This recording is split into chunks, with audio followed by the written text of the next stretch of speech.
Hey guys, this is Ayush. When I started my first venture, I didn't know a lot of things. I didn't know how to start, I didn't know how to market my brand, how to hire talents and manage resources. But I did learn it in a hard way, and that was by experimenting.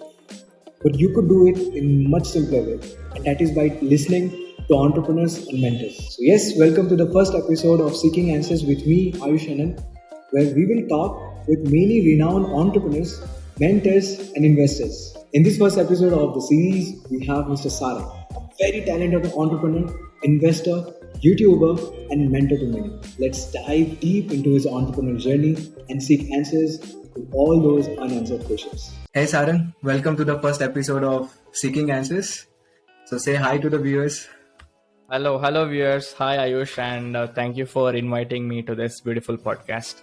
Let me be very honest, this is my first podcast, and having you as my guest, it actually makes me very excited and nervous at the same time to talk a personality like you. That was quite a build-up for me. I'm not that successful yet. But the achievements you have is quite a successful one. A lot to learn from you. Thank you, Ayush. Okay, so let's get started then. Sure. Can you tell me about your schooling, your post-10th and your schooling life, how you were before and how you are now? What were those transitions? So can you just let us know? All right. So actually, when I was in 10th, I was a very naughty kid. Okay. I used to be playful and I used to get noticed by everyone in school, be it the PT master, be it the principal, the vice principal. But I also used to get decent grades. So I was in between the two extremes. Okay. I was not very naughty. I was not very studious. I was kind of in between. And then, I was also the vice captain and the captain of my school house, right? And then I was very big into sports. I used to play volleyball. I used to play kho-kho. I used to play cricket. And I represented all these sports in my school, right? I represented my school in the districts. So, yeah. And I was not very studious. Okay. I was like this very cool guy, taking everything very lightly and then just go with the flow kind of a kid. Right. But but again, I used to manage to get decent marks. But then when I went to PU, my second PU, first PU, second PU, I went to a college called as Expert PU College, which is in Bangalore. Okay. So I think that was one of the major turning points in my life because I transitioned completely from a naughty kid to a very, very studious kid. Right. Okay. So because the kind of environment that was there in Expert was completely different. We had classes from 7 a.m. to 7 p.m. and then from 9 to 11 we had compulsory study hours. Right. Okay. So yeah, I think the environment and the kind of roommates that I had got, it was kind of involuntary for me to start studying with them.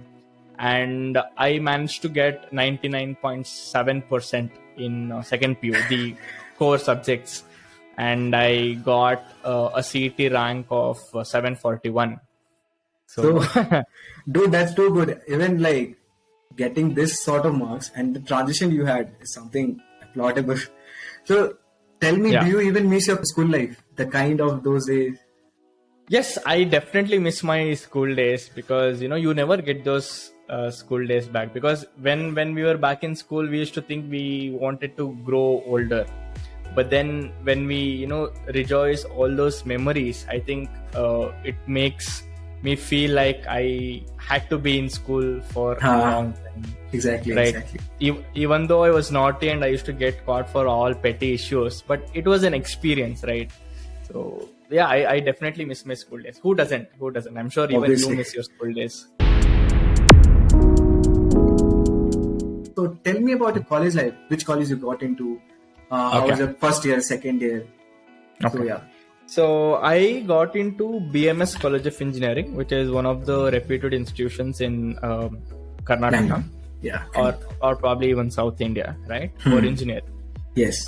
See, when I got into engineering, my passion was electronics. Okay. I was just fascinated and amazed on how those small semiconductors or integrated circuits can do so much, right?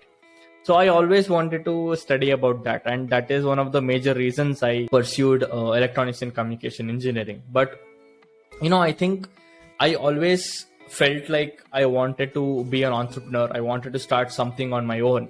And I got an opportunity to work with a startup right when I was in first year. Oh, cool. Yeah, so there was a robotics workshop, and my mentor, his name is Arfan. So he was the founder of that particular startup. It was called Be Automate. They were more into automation. But I used to do the management part. They used to conduct workshops. They used to handle, like have meetings and all those things. So I used to manage all those things, right? So that is when I think Arfan inspired me to be an entrepreneur, because I learned a lot from him. And that is when I realized that you need a mentor in your life to guide you and to reduce the learning curve, right? Yeah. So that's how my first year was. Basically, I used to work with them, and first year was, I wouldn't say I sacrificed, because a lot of people were going to parties, going out on weekends, going road trips. But I don't think I never missed those kind of things, because I was really happy working with a startup, getting to learn so many things, right? And it was, ultimately I felt really happy working with them. So that was my first year. And then in the middle of second year, COVID hit. But, I got to, work on this project. I used to manufacture automatic hand sanitizer dispensers. Okay.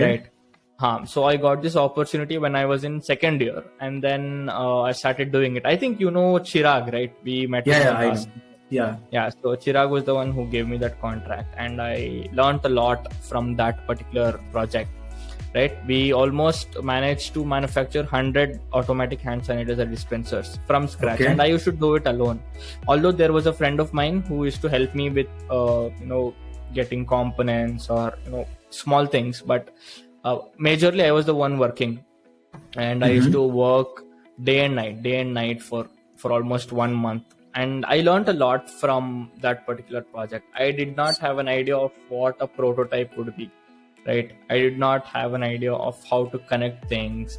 I mean, I was zero at skill at that point of time. Okay. Technical skills, right? But I learned a lot from that project, and that was basically my second year. I think you have opportunities everywhere. You just have to have the eye to grab those opportunities. As soon as the project finished, we started Inovact, my startup, right? Okay. Oh yeah, and I also forgot to tell you one more thing. When I was in second year, the early stages of my second year, I had started something called as Kaiser Electric, because at that time electric vehicle was booming. Ather, Ampere, Hero Electric, they were big into EV, and a lot of things were booming in EV. So I thought I had to get my hands dirty in the EV space. So we kind of started a startup, but I wouldn't say it was a startup. It was a very big project. Okay. So we worked on a particular battery technology for almost 1 year, right? Basically. Yeah, basically entire second year. But then I wouldn't say entire second year. Second half of first year, and then starting of second year, something like that. Okay. So then, due to a lot of issues, we didn't have the capital to finance our project. And we didn't have a skillful team. We had a team, but we weren't very skillful in what we were planning to do, right? Okay. And we had no idea on how to approach the project or how to take it from idea to product. We never had an idea how to go about it. So, ultimately we had to shut down Kaiser. But, that was an experience. That was really an experience. And only in my first startup, I learned how important a team is. Exactly. So that is what makes startup. Exactly. So that is when I understood, okay, I need a team to do anything. I need a team to build anything, right? And not like what do I say? It's not, a team is just not enough. A strong team, a passionate team, teams having the same vision you have, right? That is more important. That is what I realized and learned in my first startup. So tell me about Inovact, your current startup which you're working on? Okay. I'll just start with a very small story. Okay, so after I had finished the project, the sanitizer thing, I realized that I need a team to work on anything and I need a skill. Okay, so that is what I understood. So then I thought, let me create a website wherein people post technical questions and other people in the community answer those questions. That was initially how Inovact started. And it was not Inovact also. The name of that particular website was Charcha. So Charcha in Sanskrit is basically discussion. Yeah. So we started with that, and I think I don't know if you might have known him. There is a guy called Afif. He is a graduate from your college. So we started developing the Charcha website through his help. Okay. And the point of, because I was in BMS and he was in PS, there should have been a point of contact between me and him, right? So that was my co-founder Raiba. So he was the one who was coordinating between me and Afif, and then he was kind of interested in this idea, and that is when both of us joined hands together to start Inovact. Even he had similar experiences. Even he did not have a great team when he had started his startup. He was working on a crowdfunding platform for Indian audience, right? And even he had similar experiences, similar problems of not having the right team or the right mentor, right? So that's when we thought, okay, both of us are facing this problem. This might be a problem for others also. So we tried calling our friends, we tried calling our entrepreneur friends, and we realized that finding a team and finding a mentor is a huge problem. So we went on to solve that problem. Okay. And then finding what a team happened? And finding mentor. These are the two problems you were trying to solve. Correct. And it's not about finding the team or finding the mentor. Finding the team and mentor at ease. Easily. How do you find them easily? And how do you find the right people? So that was the problem. Because what happens on existing communities like LinkedIn or Discord or Instagram, those platforms are not dedicated for students or student entrepreneurs or say projects or only ideas. They are like a general platform. And if you have to connect or convince a mentor or somebody else to join hands with you and work on projects or startups, it takes a hell lot of time. So ultimately what we wanted to do is bring down that time where you collaborate with other people. That is what we wanted to do. Okay. And then what happened was, where was I? Yeah. So then what happened? We started this for students, entrepreneurs, and mentors. So initially it was only for tech people. You put questions and other people answer your questions. But then when we spoke to other people, when we spoke to other students, other entrepreneurs, we realized, Acha, there is a problem. And the audience is students and student entrepreneurs. So what can we do for them? That is how Inovact evolved actually. And we didn't, even at that point, we did not have a tiny bit of idea how a startup works and how we should take that idea to product, right? So whatever 1.5 years of journey that I've had is completely through whatever I've learned through my experiences, right? Because we didn't know what an MVP was, we didn't know what a validation was, we didn't know what a pitch deck was, right? So later on what happened, we started with a web application because we knew friends who were good at developing web applications. So we started with a web application. And so what were the initial roles of yours and the Raiba? So there wasn't roles as such. We used to manage everything. So right from getting developers, seeing what is happening, how do we take this forward. So it was kind of a mutual decision. But then later on, we had a few other programs where we had different roles. So I'll come to that later on. So we took about 8 months to develop the web application, but it did not come out as we had expected it. Right. So then we had to pivot to a mobile application because we knew another friend who was a freelancer and he had agreed to do it for us for a very less amount and then very less time. So we thought, why not try this? And everybody has mobile phones and it's very easily accessible, right? Exactly. So that's when we moved to the mobile application, and even we had thought that the mobile application would finish in 2 months, but it took more than 4-5 months, right? So see, we never had a clue. See, I was not a technical guy. Raiba was not a technical guy. We did not have a CTO, right? The CTOs that we had, Afif and another guy, Shivu. Shivu is still working with us. So they had to take up jobs elsewhere. So they were not very active at that point of time. But then Shivu became active later on. But Afif, who was the CTO, he kind of left. I wouldn't say left. He had other priorities, which we really respect. Okay. So see, it's like a lot of ups and downs, and now we have a mobile app. But ultimately, I think what matters is what is the problem we are trying to solve. So we are focusing more on the problem, and ultimately even the product matters. We are building the product. We have also launched it on the Google Play Store. We've had mixed responses, right? Okay.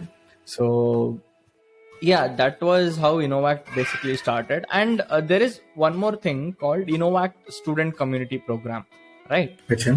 So when I was in B Automate, I used to volunteer for workshops that they had organized. Okay. And I picked up that instructing skill. Okay, so I used to be very good at teaching my friends, like before internals or exams. And then the same skill I applied to teach other people what skills I already knew, say PCB designing or robotics or digital marketing or whatever it is. So I realized when I am capable of teaching people, there are other people just like me who are capable of teaching others, but they just need a platform. Correct. Okay. So that is when we started. That's very true. Right. So that is when we started Inovact Student Community Program, where we build strong communities of students in universities and colleges. And we are essentially a platform with the main objective of promoting skill development and student entrepreneurship. So we mainly do it through peer-to-peer live sessions. And if you ask me why are we special, even IEEE does this, other student clubs do this, but we have a very different approach to conduct these workshops or sessions. Okay. Approach as in? So all our instructors are students. We don't bring anybody else from the industry or mentors. We only have people who are good at something, right? They would have worked on it hands-on, and we let them teach other people, right? So how do you think, for example, a student and someone from the industry, how do you think student will be teaching better, or something more insights will be given by the students? Why not industry people? See, I will not say that a student can teach better than an industry expert. I won't say that. Okay. The reason that we go for student instructors is because people learn faster and people learn better when they learn from their peers. Okay. That is the point. The jugas and all the students get to know. That is the point. It is not who teaches better. See, of course, an industry person will have greater experience than a student, right? But ultimately what we're trying to do is create a fun environment of building a community. Even your lecturers, professors have lots of experience compared to students. But there is a difference when you learn from your professor, and there is a difference when you learn from your friend. Exactly. That is the point we're trying to tap into. Okay, so it's kind of fun learning environment. Okay. And we're kind of free with our friends, so that makes sense. Cool. Exactly. And then after each and every workshop, we have a 1 week post-course assessment. So this is to understand how much the students have learned and how good the instructor is. And then we also have something called project-based certification. So now what is happening? A lot of students are running behind certificates, but that is not the approach, because a lot of companies are changing to this belief of skill over certificate. Your skills are important than the certificates, because if you just scroll through Coursera or Udemy, you get a certificate, but that does not mean that you are skilled in that particular domain. Correct? So we give them a project so that they learn whatever we have taught them in the workshop, hands-on and practically, so that they get application based knowledge and practical knowledge, right? And Okay. if they finish the project successfully, they get a certificate. So it's like a win-win situation for both of us. And So who gives Inovact gives them the certificate, right? Yep, And who assesses them? The student instructors them. correct. Yep. Okay, good. And then ultimately coming down to the pricing, because everybody is worried about the money. How much are we paying to get this service, right? So all our workshops are priced in the range of 49 to 299 rupees, which is very affordable by students. Very affordable. If you go to Udemy and Coursera, it's something around thousands hours. It's very affordable. But most of them are a short period of workshops, like 2 Okay. days, 3 days, or 1 day, because we just want to push them to develop their skills. That is the main objective. See, if you push people, they will figure out a way to learn more. Learn more. So our entire intention is to push people, to tell them, okay, there is something like this. If you do this, you will get your jobs easily. You will get placed for a higher package, or you will build a credibility to your resume, or you can build recognition in your college or something like that. So that initial push is what we provide.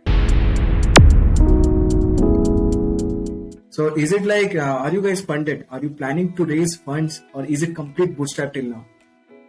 Okay, so for this, actually, when we started out, after probably say 6 to 7 months, we realized that we had to hire interns, we had to hire people to work with us, right? So that's when we were doing these workshops also, and it was going on really well for us. So in COVID now, a lot of people used to join our webinars and so on. So we were bootstrapping at that time.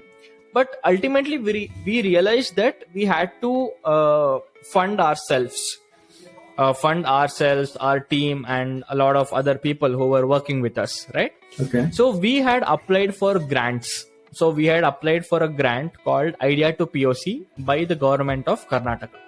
So they provide Idea to POC. It's called Elevate 100. They provide grants to 100 startups every year, up to 50 lakhs. Okay. Okay. So how do we apply to that? Okay, you just go into Startup India, but the thing is, you have to be a registered startup. Either you have to be an LLP, sole proprietorship, or a private limited company. Okay, so we had applied for that, and out of 2,500 applications or so, we were in the top 200 in the finals. But then ultimately, we did not get the funding, we did not get the grant after the finals. Okay, so that was actually a journey of 8 months, right? When we got into the finals, we were really excited, but we did not get the grant after the finals. But I mean, that's okay. We kept trying. There was a business model competition which was hosted by IIT Kharagpur. Okay. So out of 2,000 odd applications, we were in the top 6. Dude, nice. Yeah. So we had gone to Kolkata, and we pitched in front of angel investors, venture capitalists. But ultimately, we did not receive funding there as well. But the kind of connections, the kind of experience that we got is unmatchable, right? We would not have got it if we had not applied for it. Yeah, right? exactly. But right now we are not seeking any investments. We are seeking investments, but not equity investments. We are looking for grants. We are applying for Startup India Seed Fund Scheme, right? Where we will be eligible to get a grant up to 20 lakh rupees. Yeah, if we get selected, of course. So we are applying for different grants. Okay, and in the meanwhile, I am conducting workshops to bootstrap, right? Because I think I was reading an article and it said the essence of entrepreneurship is in bootstrapping. It is difficult. Bootstrapping is really, really difficult. But I think I love this process. I love this journey. And this is about investments. So how big is your team right now? What is the current strength of your team? Okay, so see, we have 2 developers with us. Okay. and my co-founder left to London, so he is pursuing his masters in London, so he is not a part of Inovact anymore, right? So it's just 3 of us, but we do have teams, the student community teams in different colleges. So if you count them as well, say we are about a team of 20. Yes. So you're building communities, right? Tell me about those entrepreneurial communities that you're trying to build. The WhatsApp community, you mean? Yeah, WhatsApp community, all those different communities you're trying to build through projects, mentors thing is, you have a different WhatsApp communities. I have been watching it very closely. Can you just let us know what exactly it is? Sure. So, spoke to a lot of my mentors. Okay. One of my mentor is Bhargav. Okay. And another is Ritain. I am sure you know who Ritain is, right? The founder of Fueler. Fueler. So I was kind of chatting with them, and they suggested me to go with the WhatsApp community or a Discord community, because see, essentially we are trying to build an application, right? Inovact Social is a mobile application, but then what we realized is a lot of people are not willing to download applications. That was one problem. So we thought, okay, the problem is still there. How do we make it more easier for them? Right? And that was how the distribution system was basically born, right? See, if you need to get consumers, or if you need to get users, you need to build a very strong distribution system. Correct. So this WhatsApp group that we have created is a distribution system for us. So I'll tell you what we do in this WhatsApp group. So there are 2 groups. One is for students and entrepreneurs, and another is for projects and gigs. Now let's say there is a requirement for collaboration. Okay, probably a student is working on a project, or an entrepreneur has just started up. He needs a team. Instead of going to the application, if people are just there in the community, in the WhatsApp community, and they just post their requirements, it's very easy for them to collaborate. That is one major reason why we started the WhatsApp community. And one more is sharing resources. Okay, now let's say I had connections with Ritain, or I had connections with Chirag, right? So how I connected you with them is basically sharing resources. Correct. So you can do that very easily on WhatsApp. So that was another reason. Correct. And there is another group called projects and gigs. So what we understood is that a lot of people go to join engineering because of placements or jobs or whatever it is, but they have never realized that if they have to get into a good job or anything, they have to work on something. They have to upskill themselves, and you can only upskill yourself by doing something, and you can start with doing projects. So we thought, let us give people project ideas and make them work on it, so that it will help build their skill and their credibility, and it will help their resume, right? So it's all about how we are providing value to students to build their career, to build their resume, to build their character, right? So every week I post a challenge. Okay, so last week there were 3 challenges. So the first challenge was to write a blog, and the second challenge was to transform a website design into a coded website. Okay. And then the third challenge was to convert a design of an app to a mobile application, coded mobile application. Acha, basically product prototype to product development. That's what, right? Exactly. Okay. So in this whole process, they learn how to convert designs into products, and they learn a bit of development. So that was the major objective, to give opportunities to people, to help them realize ki okay bhai, I have to upskill myself and to get better career opportunities. Okay. Because a lot of jobs are being replaced by automation.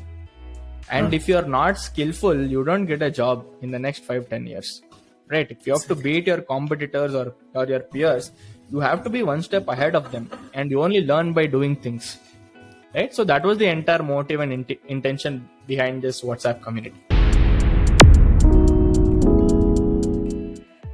Okay, so how do you think people, like, now talking about the downloads you told initially, how do you think this WhatsApp group which you have created as of now, is it making people download the app?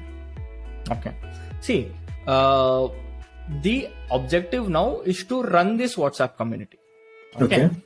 Is to make people collaborate through this community.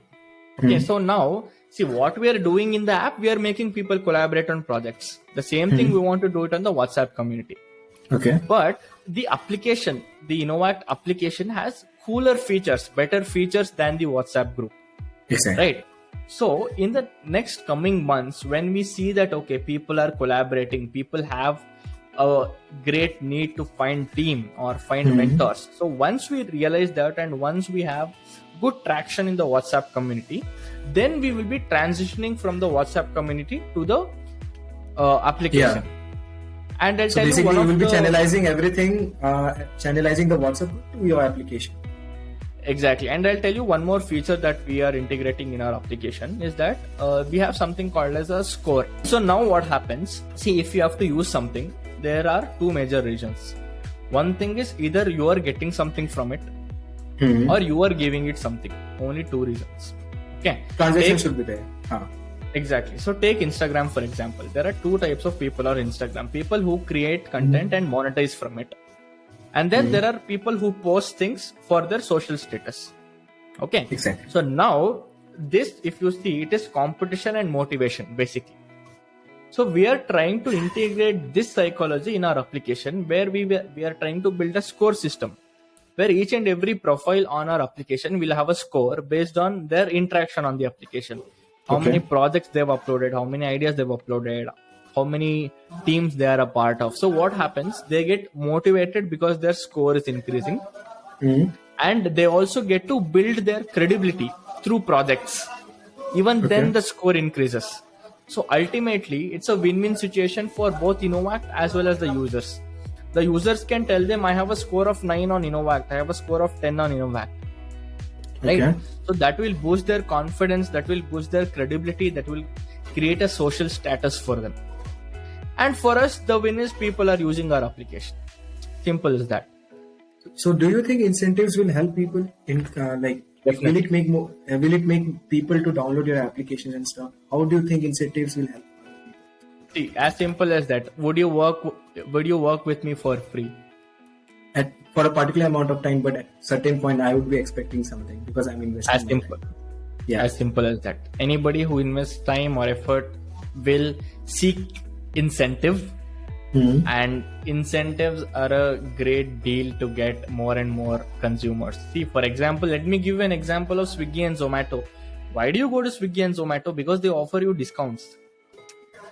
Correct. Exactly. If not, you would get your ass up, go to the restaurant, get food. So and see, not just Swiggy or Zomato, a lot of other cred points, right? Or be it your Myntra, Ajio, Amazon, they offer incentives, they offer discounts, and that is how people are attracted to products. That is how the psychology has become lately. Yeah, burn your cash, get customers. And that's not the right approach to do it. Yeah, how long you will be burning your cash? At one point, you have to cut down that, anyways. Correct. So your life has been a roller coaster. It's not that you. You are telling that I am like an 80 years old guy or something. No, but still, like right from your first venture till now, where you have been right now, it has been a roller coaster. You were at your peak, and then you have been at your lowest. So how do you deal with your lowest? What kind of thought process do you have when when you're lowest? When you feel that in this entrepreneurial journey, at times you might feel lonely. At times you might have this thing, let's give up, let's take a job or something like that. How do you deal with all those things, all those thought processes when people might have? Great. Okay. First and foremost, entrepreneurship is not easy. Entrepreneurship is definitely hard. But when it comes to me, I always think of why I started it. The why. I started it because I saw a problem and I was passionate to solve the problem. That is why I started it. Okay. And see, I think I'm still at my lowest point. Okay. There were highs and I do remember them and rejoice them, but I am at my lowest point right now. and I Okay. don't know if it's still the lowest point or there is still space to go. But see, I think it's the passion, it's the perseverance, it is the never give up attitude that what makes us different from other people. There are times that I really think, okay, I could have taken up a job, I could have gotten a good salary, but would I be happy by doing it? Of course not. And I am definitely not against 9 to 5. Okay, 9 to 5 is a really good thing for people who do it, for people who like it. But I am self-aware to that point where I know what I am not good at, what I don't want to do. Okay, but to answer your question, it's always about how I started. I always remember why I started it, how I started it, and I always look at the positive responses that I've got from what I'm doing. Right. So I speak with my mentors. I tell them that such and such a thing is happening, and they guide me and they motivate me, they support me. But see, ultimately, it's all about self-motivation. Okay. Although I speak to my mentors, it is how much I am motivated to again come back, do the same thing tomorrow. And I think I've also stated this in one of my podcasts. Entrepreneurship is something like hitting a wall again and again, knowing that the wall is not going to break. I got this from Kunal Shah. Okay. So that is what is entrepreneurship. So you have to have that grit, passion, and conviction. Conviction is really important. If you are doing something that you don't know what you're doing, that is useless. So you have to know what you're doing. You have to have a set path of how to take it forward. Right? And yeah, man, that is how I deal with my lows. It's all about why am I doing it? That is what motivates me. How do you feel your family has been? Are they supportive? Because entrepreneurial is something, family plays a very important role. So what's your take on your family? Okay. See, I think in my case, I've been very lucky to have got supportive parents. Although they were really hesitant when I was starting up. I come from an upper middle class family. And any middle class family, parents, they want their children to get settled, have a good job, go to the States or Europe or do your masters and have a easy life, comfortable life. My parents wanted the same for me. But I think I've taken about a year time. I've asked for a year time from my parents. I've told them, see, this is what I want to do. And the downside to it is my startup won't work. But the upside to it is it might work. And I have got a lot of learnings. Okay. But I think my mother, I don't think she still really likes that I have started up. I mean, both of them are proud of what I'm doing, but that sense of satisfaction is still not there for my mother. But I think both of them, my parents, have been really, really supportive. I don't think I can get more lucky in this matter. So that's something we all will relate, I guess. Parents, in order to convince them that I want to start something of my own right from the scratch, it's something they're very hesitant about. Correct. That's something I have faced too, but then again, they realize at one point they're doing something and they're doing it for themselves. What would be the worst case? The worst case, it would be that it won't work. But we're not looking at the it's limitless. It doesn't have any boundary. Correct. If it works, what if it works? Exactly. Yeah, so it's limitless thing. Exactly. And one more thing is that, see, in their generation, when they were young, there were not a lot of opportunities or resources for starting up.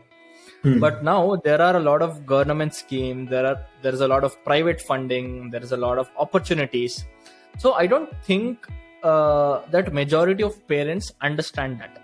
That is one of the problems. Okay. So when they understand that, okay, there are opportunities, there are people helping entrepreneurs grow, maybe their confidence might boost, might increase, right? So exactly. I think the awareness is also an issue. But yeah, I mean, for now, I don't have to worry about that because I've taken a year time. So let's see what happens. Cool. So where do you see yourself in the next 6 years, next 1 year, next 5 years? No, the reason I'm laughing is I used to ask this to a lot of people. Okay. Okay. But I don't think it really makes any sense to ask people that question, because see, you never know what happens, Ayush. And Okay. things never happen as you have planned them. Correct. So see, I can tell you where I will be in the next 6 months probably. Okay. So in the next 6 months, I am trying to create awareness about entrepreneurship through our student community programs. Okay. Right. In the next 6 months, we want to sign MOUs with at least 6 to 7 institutions in Karnataka. Okay. Okay. And we want to transition people from the WhatsApp community to our app.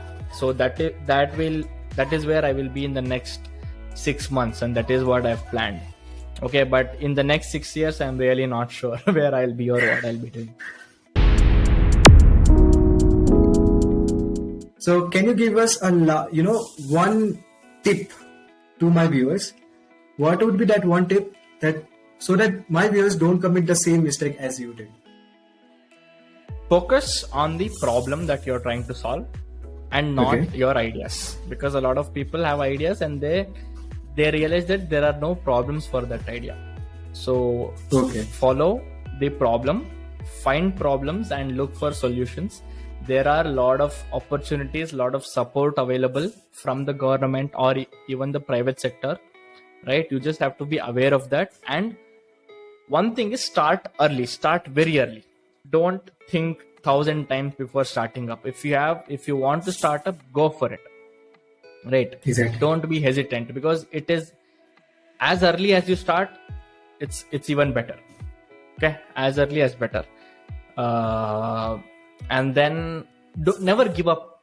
If you are really passionate about it, just be disciplined, keep doing it every day, and it will happen. So never give up. So that is something that I would like to share with your audience. And that's what even I've been following. Never give up and think why I started, and just keep going every day. Be disciplined. That is what. Yeah. So basically, in order to summarize the entire thing, if you feel demotivated, remember the why, and just never give up. Follow the process, trust the process, and get it done, no matter what. Exactly. Because you started it. If you have started it, you should know how to complete it. So yeah. There is no necessary if you need to know, but you will figure out on your way. In the process, and one more, figure out, obviously. Exactly. And one more thing I would like to share is start reading books. Books will help you a lot. I was never a book reading person. Trust me. Till my engineering, I hated reading books, and I used to hate people who were reading books. Okay, I used to call them nerds. I used to call them geeks. But once I started reading books, it changed my perspective on a lot of things. It changed my thought process. It changed how I thought. It changed my patience level, and it changed my vocabulary, right? Books are really going to help you in a way that you can't imagine. So start reading books. And one book that I can suggest, three books I will suggest for entrepreneurs. The first book is called Creative Confidence. That talks about design thinking. Okay. Another book is called The Lean Startup. The Lean Startup. How do you go from an idea to product in the right way? The next one is The Spiritual CEO. This is for aspiring leaders and aspiring founders of startups. How do you lead your team? How can you be a good leader? And the last one is Founders at Work. So Founders at Work is basically interviews of co-founders and founders of huge companies like Yahoo, Apple, Hotmail, PayPal, and so on. Right? So these are the 4 books that I would suggest you guys to go and read. So so please read books. It will change you a lot. Okay, thank you so much. Thank you. Let's end this podcast, and thank you so much for coming and letting us know all those insights that you had. Thank you. Till then, bye bye. Thank you, Ayush. See you. Bye bye.